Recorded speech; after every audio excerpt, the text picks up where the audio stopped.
All right, so today we're gonna talk about my setup again, my Eurorack setup again. I uh, I did a lot. Well, I want to show the progress from my last how my setup was last time. This is like a summer update. Um, it was different and it's changed, and I want to show the progression of where I'm at with this setup. So I've actually taken out a couple modules. I took out the attenuator that I had, and I took out the Pittsburgh modular MIDI to control voltage converter. So that that has changed. I had a little two-channel attenuator, and I took out the MIDI to CV converter. Everything here is pretty much the same, and my whole goal for this is to have like a all-in-one sampler, sample playback machine that sounds really good, that doesn't need external equipment, and I can make a song just from what's in front of me in the Eurorack setup. So, am I there yet? Sort of. Uh, but am I fully how? Do I fully have it how I want it to? No. I still need.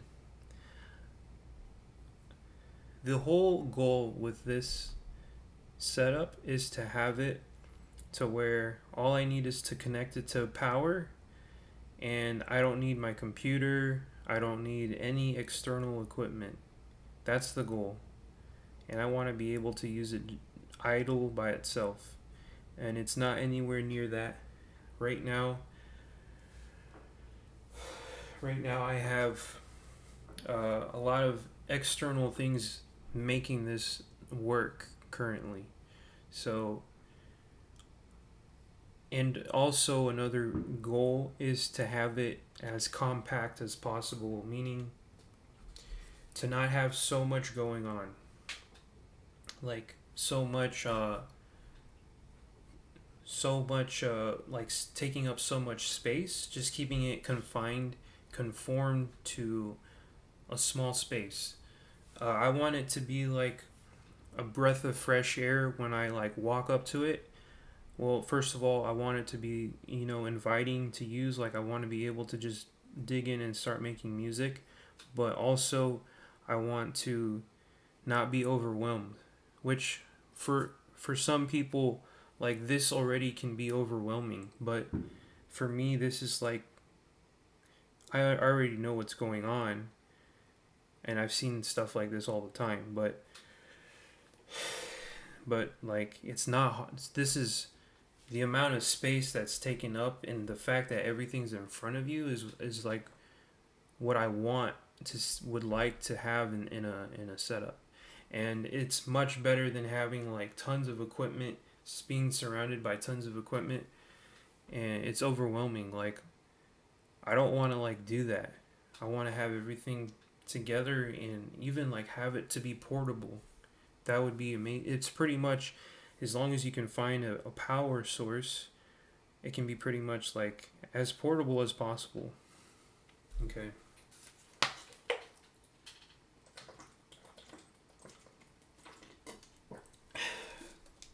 Sorry, I'm drinking water, but that's the that's what's so, like, separately, I have to say that's what's so cool about Eurorack, is that it can be very confined to one one box, and it can have like the amount of things you can do in one little square is like more more than like what a whole setup can do, like with tons of gear. Like it's kind of crazy.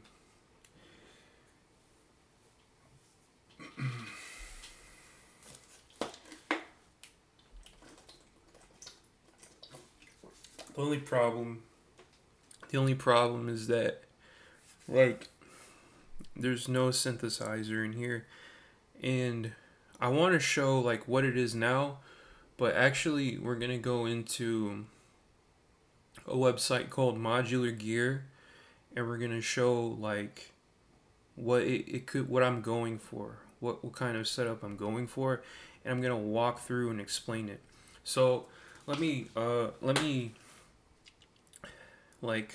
show what I have now and explain everything one by one. I'm going to explain it every time so that it's understood. You can watch each update separately. Okay, so let's do this.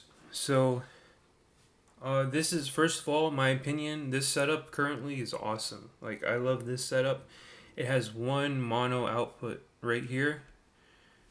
You can't see it, but this black connection here is going out to my mixer. Okay. So let's explain this setup. This is the power source. All right, this is connected to the wall power outlet. Okay, this is a spacer because I don't want to like be turning these knobs and accidentally like messing with this wire and this, and maybe short circuiting it. Actually, I've already broken one of these by like fidgeting with this, and like it was in the middle and then it just short circuited. So you don't want to mess with these things here. You want to keep them idle and fully connected in, okay? And even like my opinion, it's still pretty close. And in my final setup, it'll even be a little bit closer. So I might have to reevaluate and rethink things. So this is the mixer. I'm going to go through this as fast as possible because I want to get to the new things. This is the mixer. I'll explain this shortly, but currently this mixer can take in six different cables, and has five knobs for the first five inputs, and one idle unaffected you can't attenuate the sixth input. Has one line output and one modular output, so one output for going into other modular equipment if you want, or one to go into a mixer, which is ideal for me. So my setup has a lot going on, and I'm actually going to explain it right now. It's very important that I do. And there's some like weird routing going on right now, actually. So let me explain. I have to. No, I'll explain it shortly. There's Rample, the sample playback device that has an SD card. So pretty much I can put samples into the SD card and it can play back samples on 4 different separate channels. It's a 4-voice sampler playback machine, so it can play 4 notes at the same time. Okay? That's what it can do. 4 samples at the same time, and it has control over filter, bits, a freezing effect, which is really bad, I think. It's not that great.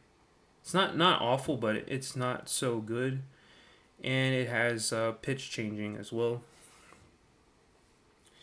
And then, and it's cool. It can do like master effect change. So like you can change all 4 channels with pitch.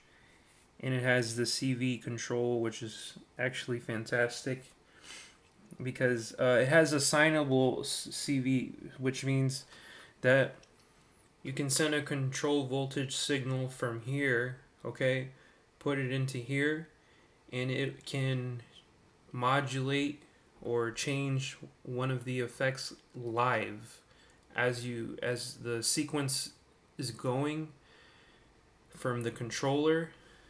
It can change the internal effects live. So if you want to assign it to pitch or bits or any of these 8 parameters here, actually it has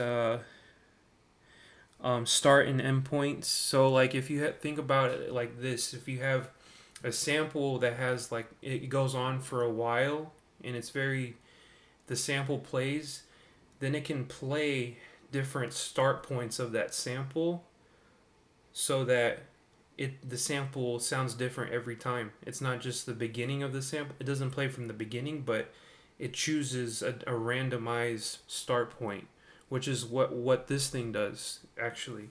So it's really fantastic. These CV inputs are very useful and you can assign right here. You can assign for like 1, 2, 3, or 4. I don't really want to do it right now because, well, I'll just show you. Like you can go here, and then you can say like pitch, bit, filter, freeze, start point, length of the sample, the envelope, I think, of the filter, or the envelope of the sample. All these things that can be altered, but we'll just leave that at pitch. So, yeah, it's pretty great. And then, so we have the bass drum. I like this is like wow. This one strip right here is wow to me. Like this is an 808 bass drum. Maybe we can hear it in a second. It's an 808 analog 808 bass drum.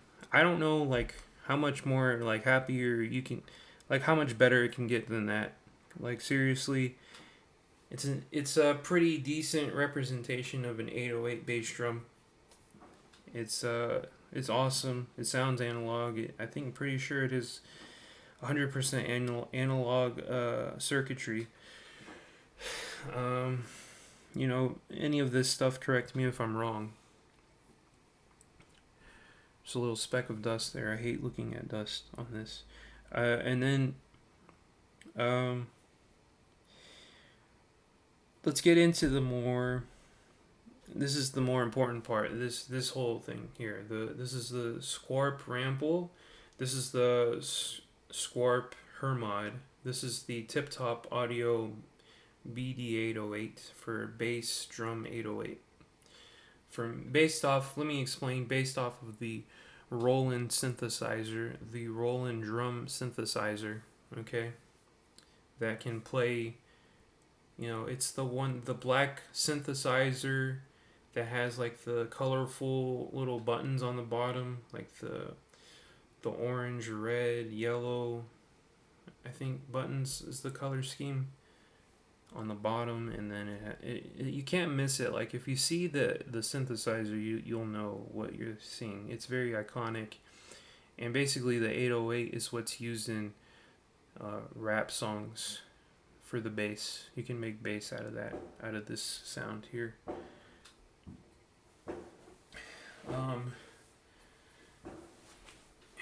So there's fireworks in the background, just letting you know. And then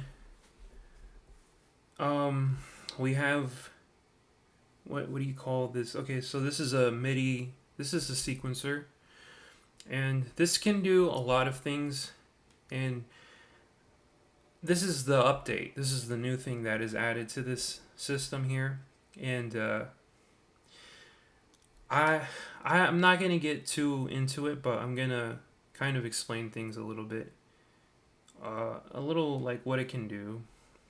So I'm gonna give a pretty rough overview but I'm going to explain some things in this that others. I'm gonna be really direct here. I don't think I've seen a single decent video explaining the features of this thing. There's a lot of videos on this thing, but people don't properly explain what's going on. This, in my opinion, this is one of the best like things I've used in a long time, like for technology. It's like it's incredibly genius to me. Like I really feel like it is. And I didn't like it. I thought that the uh, way that it worked was just overly confusing. It was like very, it's almost like ignorant to me. But no, it's fantastic. It's fantastic.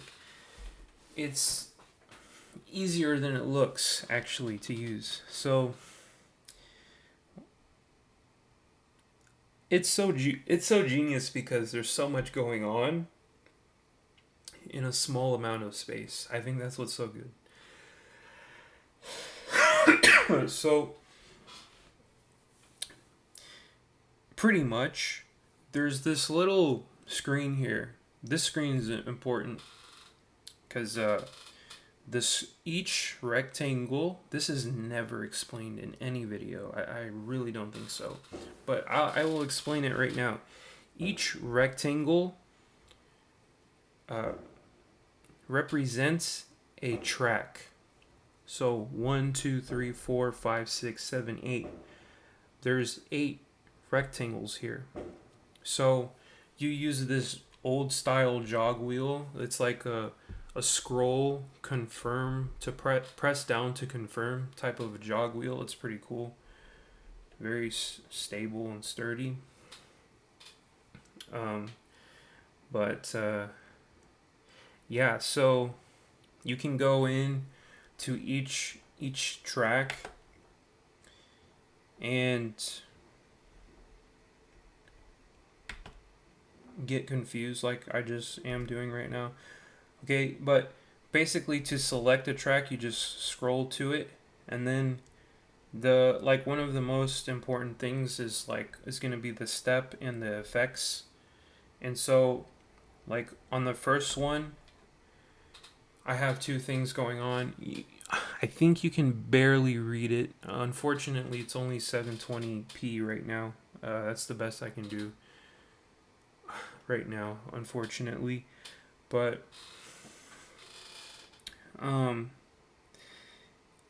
pretty much for each track, you can add effects in right here.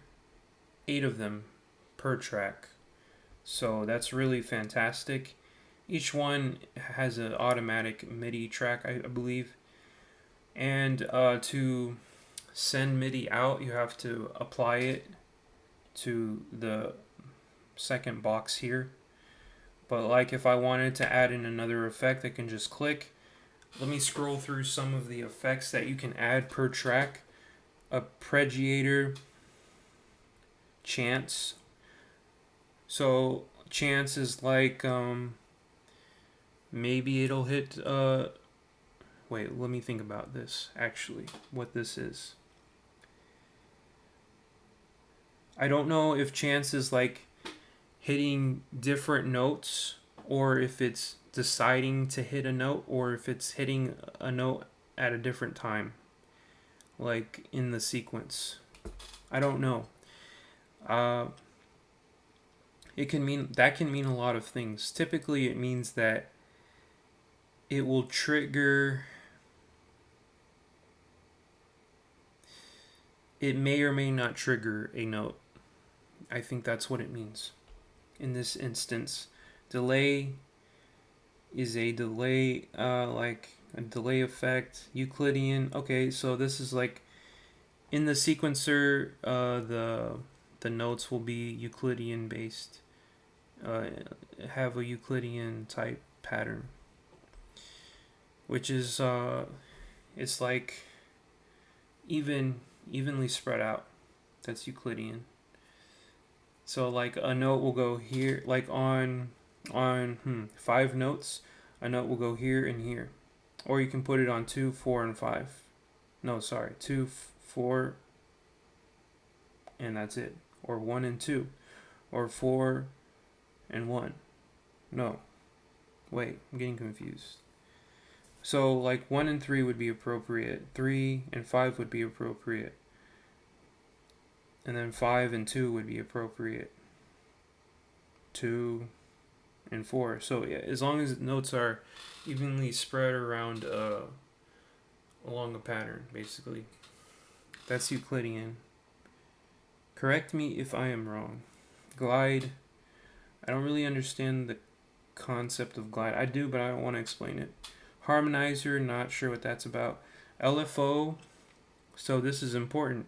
So this would create an LFO, probably in the CV gate. This is an output, okay? So you have to think about things in outputs and inputs. I'll probably say this in many videos, but these are all outputs, all 16 of these.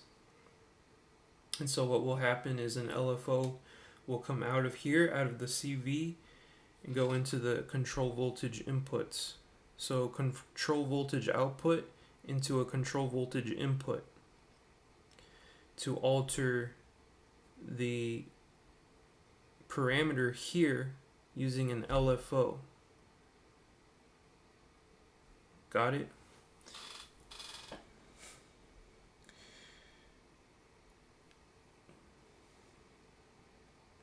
Yeah. Okay. That's MIDI output. Randomization. So this will play random MIDI. So randomization, I get it now. We'll play different notes, but then chance will either guarantee or not guarantee a note through probability. Or yeah, probability. Is that correct? Something says ratchet. Ratchet. I don't know what that is. I've never heard of ratchet. Might be a Eurorack term. Or maybe their own effect. Scale. Changes the scale of the notes. Swing. Changes how the notes, how likely they're able to hit on or off of beat. Right? Okay, here's the fun part. So you may look at this thing and say like, this is actually a sequencer, so that's number 1. That's fantastic. This right here is a sequencer, but it's an 8-step sequencer. And you might be thinking like, it's only 8 steps. Where's the other 8? Because sequencers are usually 16 steps. Well, you can actually use like divisions here and multipliers, and you can like it's like I'm not very good at explaining this kind of thing, but pretty much how it works, I'll try and explain it, is like, say you have so the 8 steps here, pretty much you can like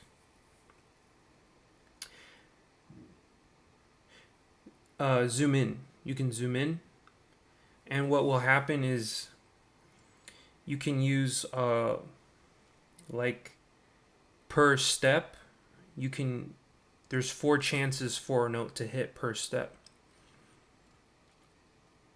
So that's how you get 16 steps, because if you zoom in, there's now a window to hit those steps, those in between steps. That's how it works. I find that I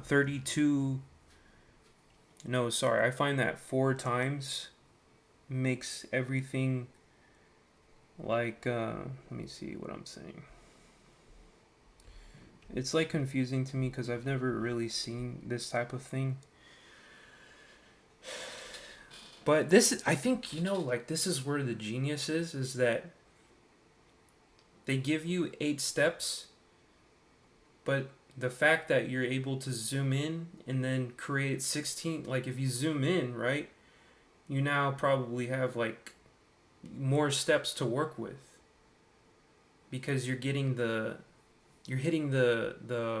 possibilities of hitting notes, the in between notes. Like there's 1, 2, 3, 4, 5, 6, 7, 8, but then there's like in between 1 and 2, 2 and 3. So then that's how it becomes 16. So that's the idea here, is there's a zoom in, and this is actually,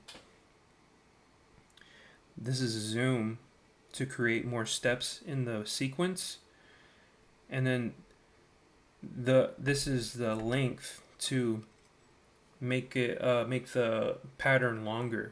So that's self-explanatory, but the zoom is how you can like put in more how do you say, detailed notes.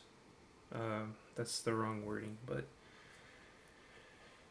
so I found that times 4 zoom, 32 or 64 length is how you can create ideal patterns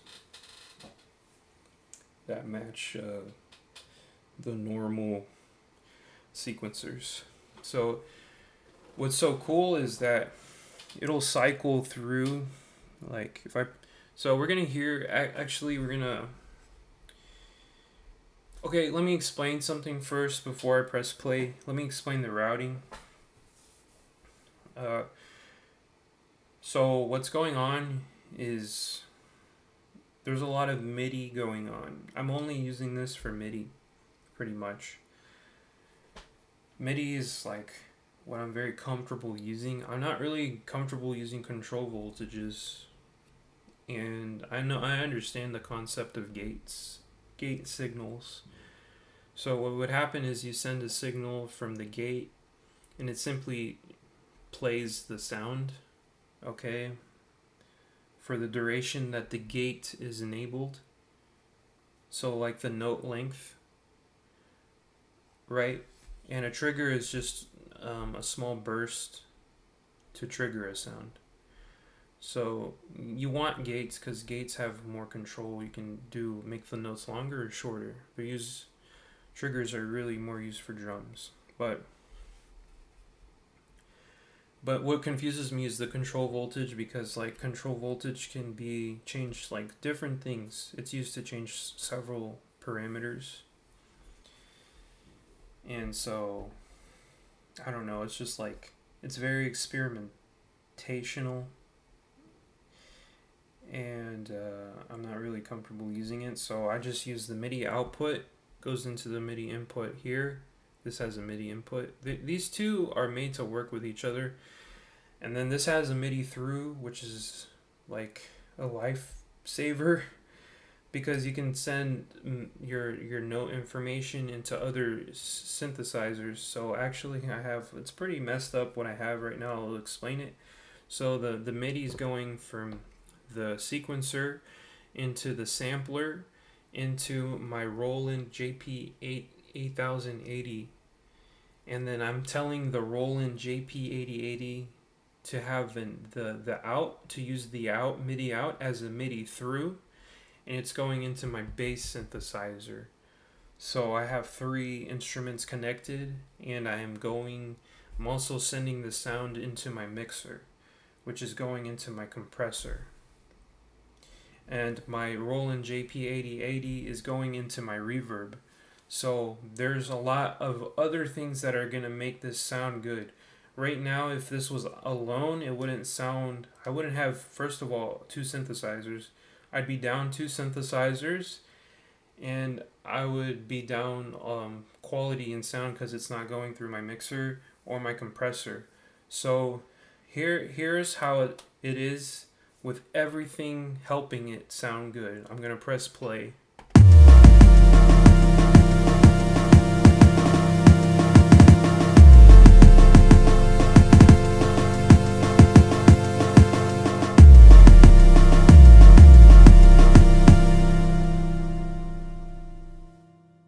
Let me redo do, I'm gonna mute my mic.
Okay, that was that.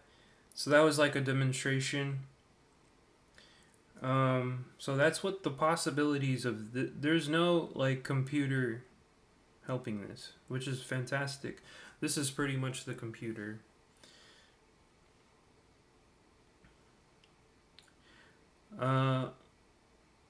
So there's a whole section over here for like saving the files and I think even chaining patterns together.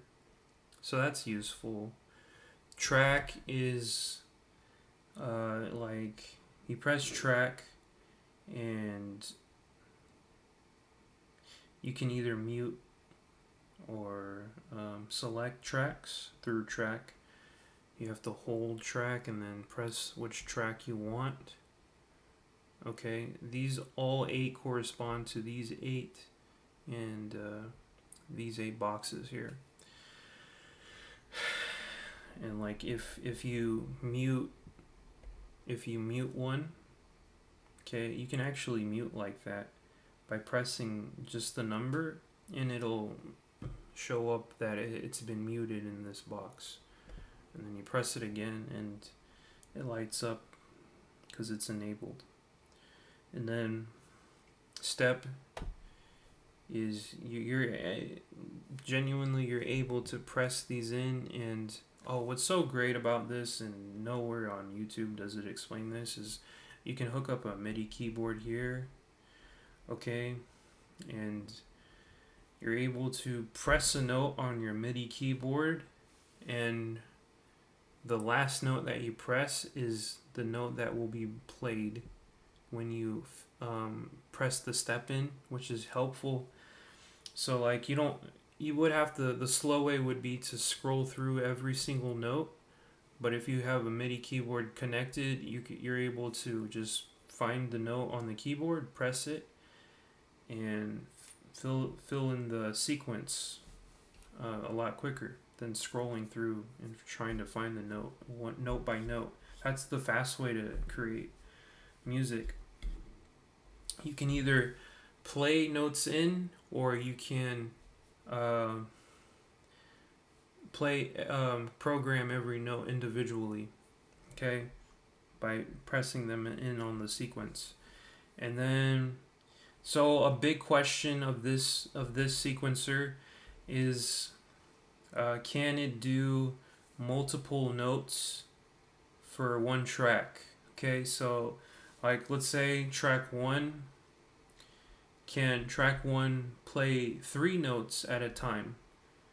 Because technically that would be 3 voices. The answer to that question is for MIDI it can do that. It can play multiple notes. But for if you're only using gates and control voltage, you cannot do that. You cannot play multiple notes per track. You have to each each track will have one note and can only play one note through control voltage, through gate and control voltage. So, and there's a way to set it up where pretty much you have to set it up in here, and I think it's there and in effects, and you tell it to be polyphonic, and it'll create chords for you like that, and it'll automatically create like three channels, or however many channels you pick, and it'll make that all one track pretty much. And that's unfortunate because you're using like four tracks to make one chord, and now you only have 4 tracks left for other things.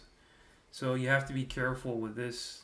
Ideally, that's how am I doing this, to be honest? Like how are you hearing chords in my sound here? That's because I'm using MIDI right here to do that, to send MIDI into the Roland polyphonic synthesizer, and I'm also sending a single mono note into the bass synthesizer, because bass synthesizers are monophonic, so which means can play only one note. Polyphonic means it can play, I think, more than one note, or is it 3 notes? 3 notes, or does poly just mean more than one?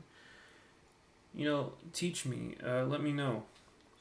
So the idea is basically that it can play more than one note. Okay, so that's how I'm doing that. But if you're using control voltage, each note is gonna take up a track, which is a little bit of a detriment to all your tracks that you had, because now you're left with less to work with. So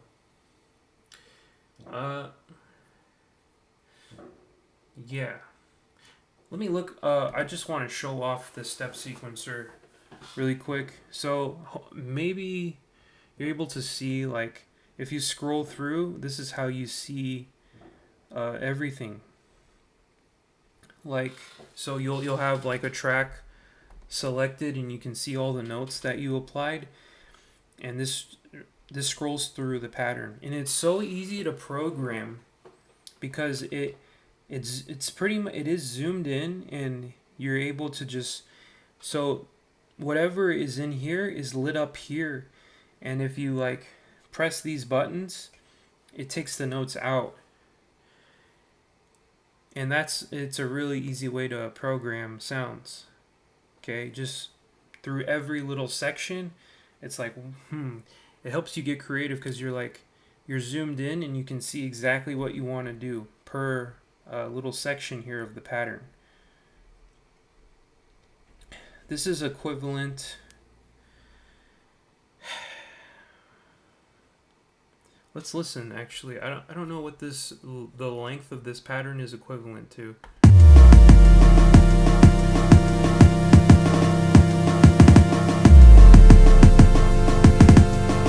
I lost count. Let me redo. I'm gonna try and get.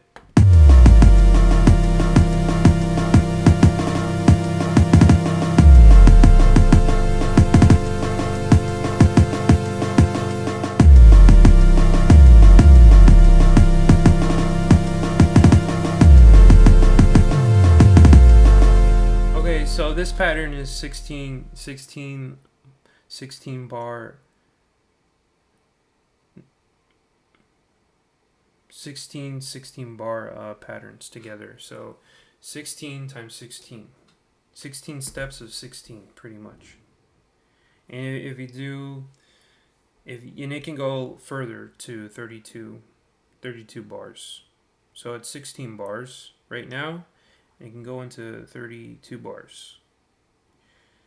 So that's what it can do.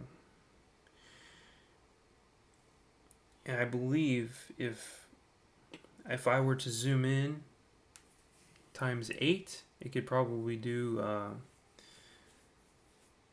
double that. Right. Because then it would have eight spots to fill per sequence. Yeah, this makes sense. All right. So, I mean, hopefully, I'm like explaining it pretty somewhere around correct. It's kind of a confusing concept.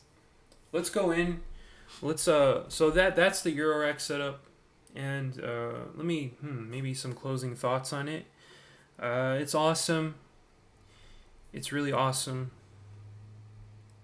But it's not self-sufficient. It's not able to do everything, and it's lacking voices. Like, I want more, and I can introduce more because I have the sequencer to do it.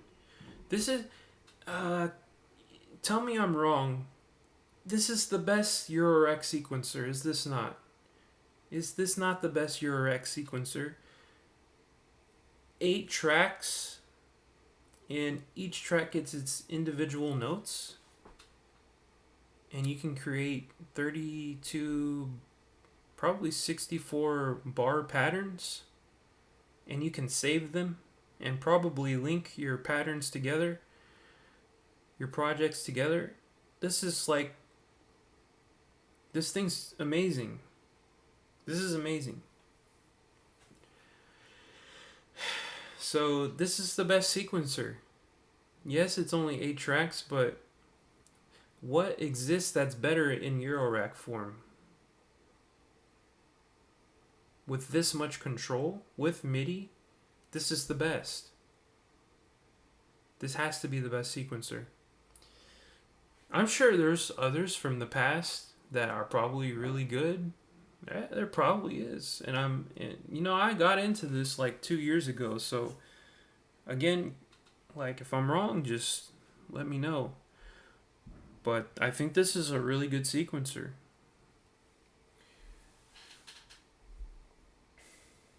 I didn't even mention that it has, potential for 4 CV modulation inputs. I mean, that's pretty wild. That's crazy.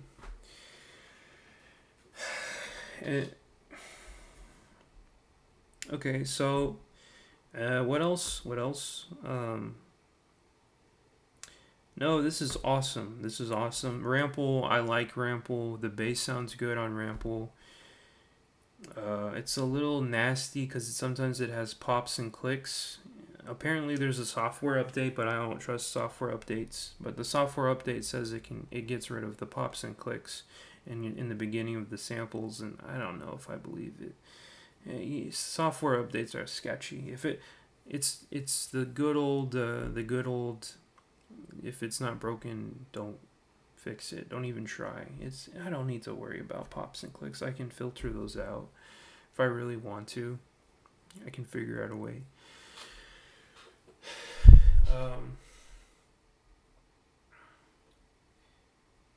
And this mixer is awesome. It makes zero noise when you turn the knobs. Mixers can make noise when you turn knobs. That one's not plugged into it. Yeah, it is plugged in. No noise. 0. And it's a smooth turn. Good mixer. Bass drum is amazing. Let's hear it. Why not? So track 6 is already plugged in, as you can see, into the gate. So let's go to track 6. Let's put a note in right here. Let's go into here and mute these tracks. Let's put the bass up. There it is. There's the 808. It needs more notes. There it is. That's that techno kick 808. It's really cool. I can put the volume up, but if I do, it distorts, naturally.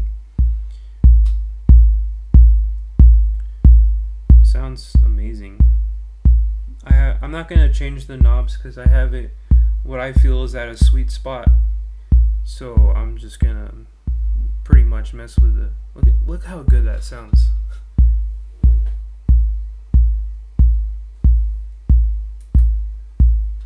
Sounds great.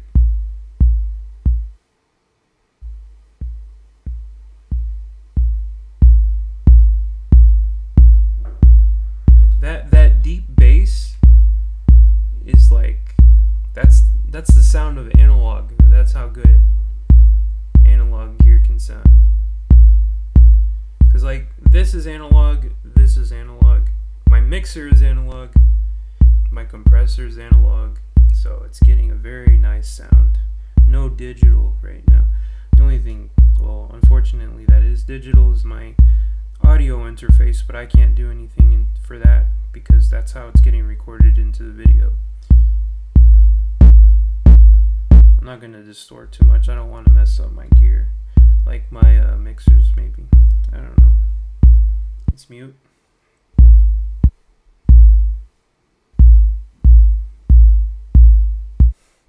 Sounds great. That's this thing. This thing here. It's amazing kick drum. Okay, we're gonna take these notes out. You see? You took the notes. I took the notes out. They're no longer there. It's a good sequencer. Okay, so that was the setup. I love this setup. Obviously, the kick drum is used for techno, and then for jungle music and drum and bass music, Rample's used. Yeah. So I put, my samples into there. I think I'm done explaining and talking about this. So let's go into modular grid and let me show what I'm going for. And yeah, so let's do that. Let me bring up modular grid. 1 second. And this will be like the conclusion of the video. So here we are on modular grid, and it's basically a website where you can see like where you can like shop or not shop. It's not a shopping website. You can't buy things here. But it's basically where they pretty much upload every single, well, as much as possible, almost every module that's ever existed in a modern sense, I think. And they try and give all the information, how much space it takes up in a setup, the pricing, what it actually is called, pictures of it, what it is, like a filter, sequencer, oscillator. But basically this is my setup, okay? This is what I want to make. So currently I just have the power source, the sequencer, the Rample, and what else do I have? And this bass synthesizer, the 808. Is that correct? I think. Is that all? Wait. Oh yeah, and I don't have my mixer. So the mixer's out. But in my ideal setup, this is my ideal setup. Like, this is what I want to have. And I'm going to explain it. My thought process on this. So the sequencer, good. Fine. No need to explain. Power source, no need to explain. The 808 bass drum, I'm never gonna get rid of this, because the reason is because I sold my 909, so I'm happy to have a duplicate 808 kick drum. So this kind of, I remember I was shopping online for an 808 clone, and then I forgot that I had this clone, this 808 kick drum, and I'm like, wait, I don't need to shop for it because I already have it. I was like so lost in shopping. I was like, wait a second, I have it already. It's just in the modular setup. I forgot. And then this another Rample, because so right now it's 4 voices, but another one would make it 8 voices. See, if you count, it's 1, 2, 3, 4, and then 5, 6, 7, 8. Okay, no mixer. You know why there's no mixer that you just saw? Is because I would be exchanging it for these mixers. This is 2 mixers. So 2 mixers for the 8 voices, which these both have 4 inputs. So this is perfect. 4 and plus 4 equals 8, I think. And then there's some fishy things going on though. There's a lot of extra here, and I will explain it. Okay. I want a setup where I can add effects to individual tracks.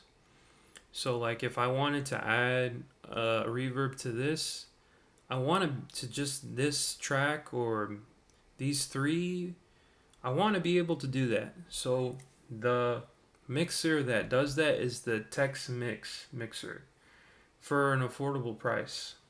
Okay, there's other mixers that do it, but they're very, very expensive, and I just do not want to pay the price for them. I just do not want to. So the Tex Mix mixer is gonna have to do, and there to be straight up, like, it's an awesome mixer. There's like nothing wrong with it.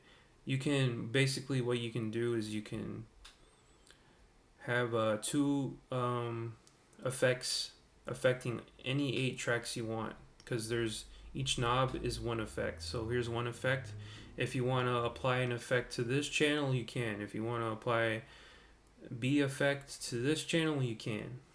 Okay, which is basically, so the sound goes from here into here, and then the effects section, you turn the knob up, and if you have the knob up here, it'll be applied. So if you have like A knob turned up and you have A knob turned up here, that means the effect will be applied on this channel.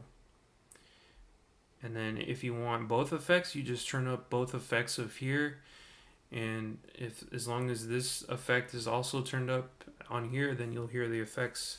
So this is a way to have effects on individual channels, and you control how much of the effect. Not only do you control that it gets sent to, but you control how much of the effect you want sent. What effects do I have? I have a compressor, which I feel is very important for boosting the sound. And this looks like a very good compressor. Honestly, I just like the look of it. I like the meter, and I like this big knob here because it looks just really like sturdy. Like, it looks very high quality. So I want this compressor.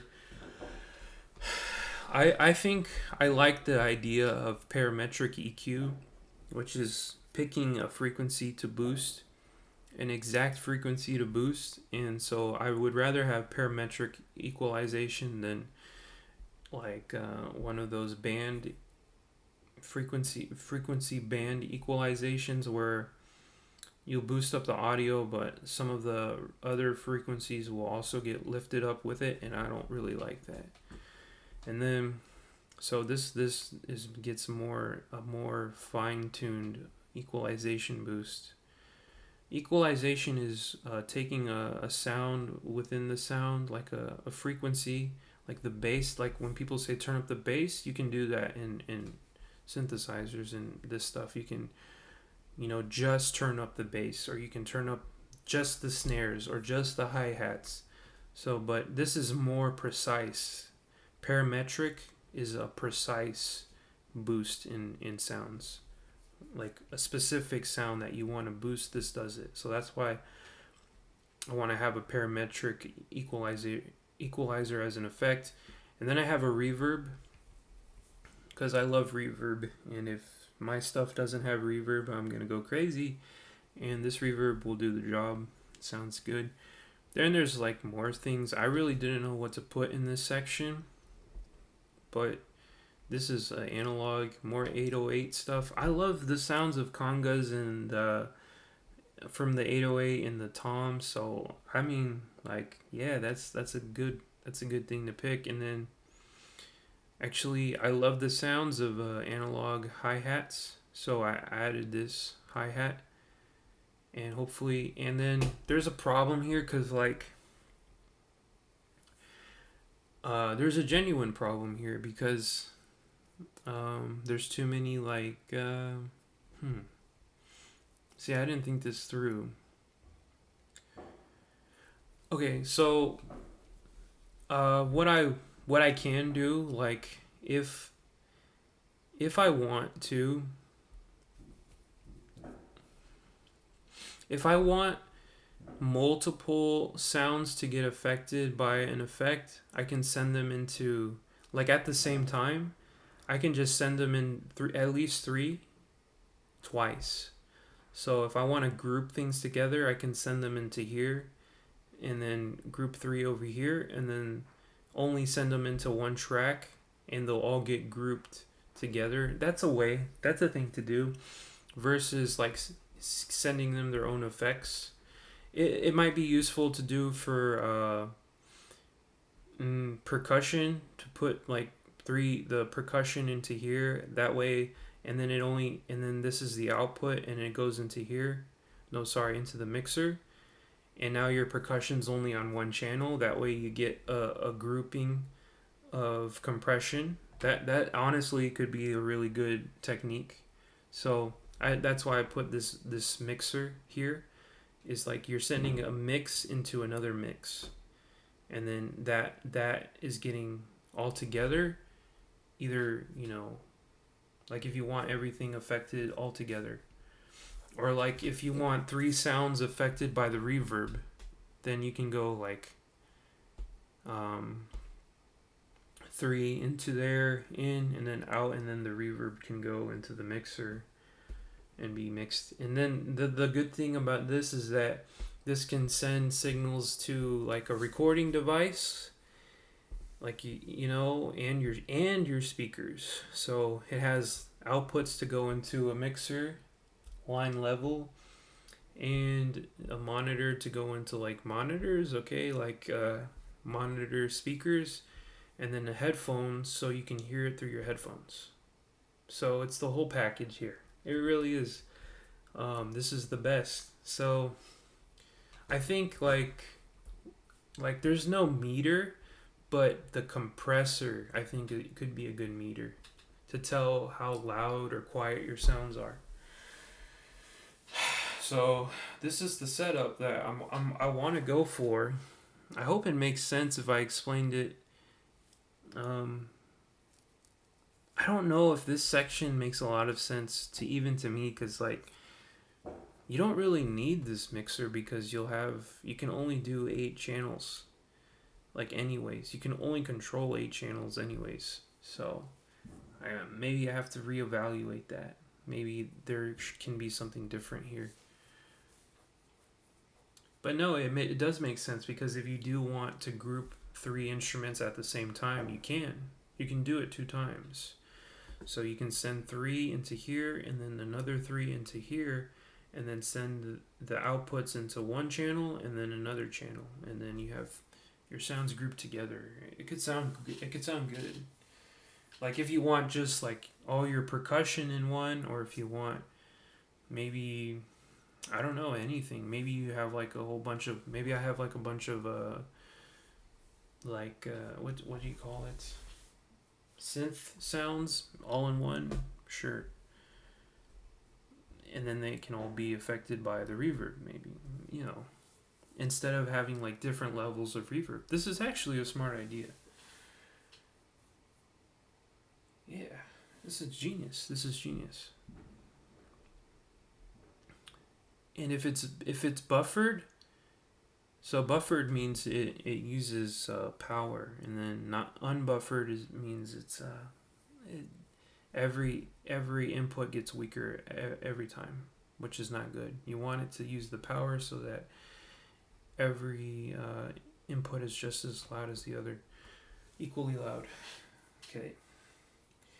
And then these knobs just turn up the volume of each sound, or turn down the volume. And then this is to pan the signal left or right on your headphones, or like when you hear it on just one ear or to the right, you can do that. And then these are to boost the effects. I already explained that.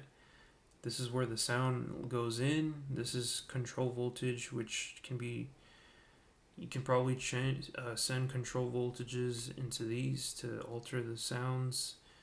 And then I think it's just for volume, I think, actually. And then yeah, that's pretty much it. So it's like a nice little, you can go a little bit analog with the drums, or you can use samples. The only thing that this lacks is a synthesizer. There's no synthesizer here. But I love using samples, and this really could be like an all-in-one thing. All I have to do is plug in my headphones, plug it into power, and I'm ready to make music. Like, seriously, I'm ready to make some good music in this. Alright, I think that was a good enough explanation. And then, like, in these, like, blanks, you can put in artwork, and you can put in artwork. So I'll find something to put. It's pretty awesome, and I think the color scheme is cool because it's like, it's all black, and like this bottom part is gold. Then you got like some white over here, like maybe like resembles the effects. So it's pretty cool. I think it's a cool setup. And this Behringer probably needs to change to a tip top, because I think they're cheap, because mine broke. Alright. That's it. That's my modular talk.